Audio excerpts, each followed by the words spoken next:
Moi, je crois que le mot fondamental concernant l'humanité, l'homme, c'est quand même l'idée généreuse de Honorat qui, si on peut dire, de l'utopie, mais c'est de rassembler et de rendre l'amitié des gens autant que possible. Ça ne sera pas réalisable 100%, il le sait très bien, mais atténuer les dissidences, c'est déjà pas mal. Alors, l'œuvre de la cité, c'est ceux qui profitent de la cité, de cette ambiance, de cette création, et qui participent à réaliser un peu l'amitié entre les gens, quoi. Parce que c'est, au fond, c'est l'égoïsme qui dégénère tout.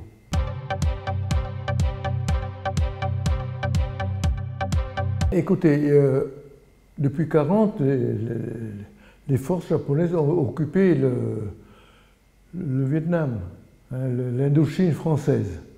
Donc, c'était les troupes japonaises qui dominaient le territoire indochinois.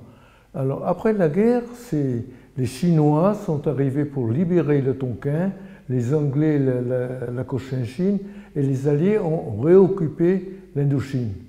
Donc, la France est revenue aussi, et nous étions partis, nous étions au Tonkin, à Hanoï, et mes parents, mon père et toute la famille est descendu à Saigon, où les Français étaient encore présents. Alors de Saigon, mon père a reçu des nouvelles de mon frère Joseph, qui a été dans les troupes américaines, les troupes françaises de la résistance, qui était en Chine. Il était, si vous voulez, dans les services secrets américains, et ils étaient à Chongqing. Et il a reçu des nouvelles d'un ami qui est parti du Vietnam pour éviter les Japonais et rejoindre les troupes françaises en Chine. Et ils ont rencontré mon frère Joseph, et c'est pourquoi il a envoyé un message à mon père, un message secret, au père, à l'auteur des anges devenus, les diables devenus des anges, que son fils Joseph est à Chongqing. Alors, on a appris ça avec vraiment une joie immense, et mon frère est rentré en France en 1938. Il est rentré, non, il est venu en 1938 ici, il est rentré en France en 1945. Il a tout de suite intégré la maison de l'Indochine. Alors, de là, il a écrit à mes parents pour dire qu'il faut faire venir Antoine et Paul, c'est-à-dire mon frère et moi, en France pour faire ses études, parce qu'au Vietnam, il n'y avait pas d'école, il n'y avait plus d'université. C'était la guerre, si vous voulez. Donc, mes parents ont décidé de nous envoyer en France, et c'est en 1946, en octobre 1946, que mon frère et moi, nous avons pris le Pasteur, le fameux bateau de 10 000 places qui nous a menés jusqu'à Toulon. Et de là, on a rejoint la cité universitaire où mon frère était déjà résident. Et c'est là que M. André Masson, directeur de la maison de l'Indochine, nous a reçus. C'est une transition. Et que quand vous voyez par exemple les troupes, quand vous voyez les Viet Minh et les Japonais se battre, se tirer, moi je les ai vus à 30 mètres de moi, envoyer tirer, les bombardements des Anglais et des Américains sur notre ville pendant 15 minutes, vous savez, 15 minutes de bombardement, c'est une éternité, c'est extraordinaire. Quand vous avez vu les milliers de gens mourir de faim et tout ça, et vous venez ici, vous voyez quand même cette paix, cette tranquillité, malgré les privations, entre parenthèses, on était moins privés qu'ailleurs. Hein.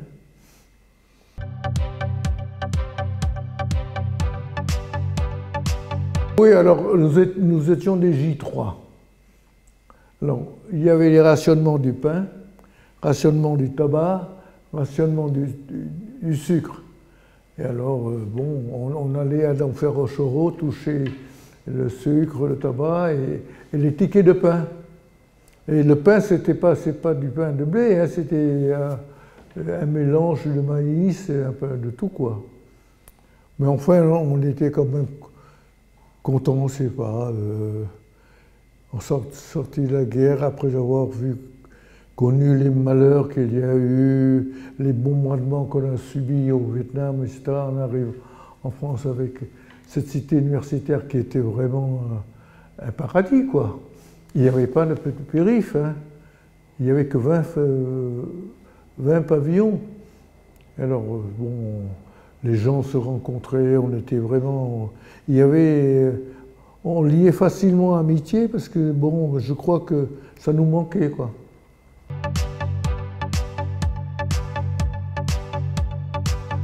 Ce qui est merveilleux, c'est qu'il y avait dans la maison de l'Indochine des Français pro-colonial et d'autres qui étaient pour l'indépendance du Vietnam, parce que c'était le problème au Vietnam.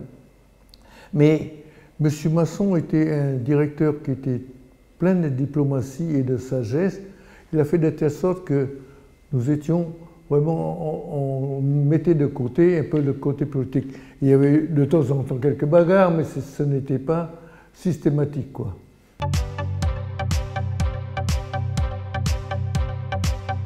Bien, écoutez, c'est très simple. Arrivé en France, à Paris, à la cité universitaire, j'étais enrôlé tout de suite avec mon frère dans les sports et on a créé la SCUP. Avec la SCUP, on a des relations avec les centres culturels, Bachelot et ceux qui s'intéressaient à la cité, et surtout mademoiselle Jeanne Thomas, qui était, si vous voulez, le bras droit de l'Alliance. C'est elle qui était vraiment, si vous voulez, la créatrice de l'Alliance. Et elle m'a pris en sympathie, puis on a travaillé, je me suis occupé des garden parties, je me suis occupé de toute cette histoire, et c'est l'idée de la cité qui m'a fait de telle sorte, que je me suis intéressé à tout ce qui se passait à la cité pour réunir les gens.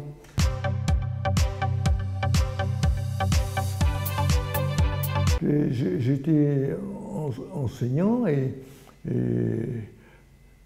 je suis resté jusqu'en 86 et j'ai beaucoup aimé mon métier parce que être avec les jeunes et pouvoir communiquer, c'est magnifique, quoi.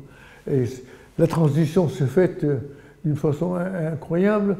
En sortant de l'enseignement, tout de suite j'ai été nommé directeur à la Maison de l'Asie du Sud-Est, où vraiment vous voyez comment ça s'est passé, quoi. Donc, si vous voulez, je n'ai pas quitté la cité depuis mon arrivée, depuis 1946, quoi. Et maintenant, je suis encore avec vous.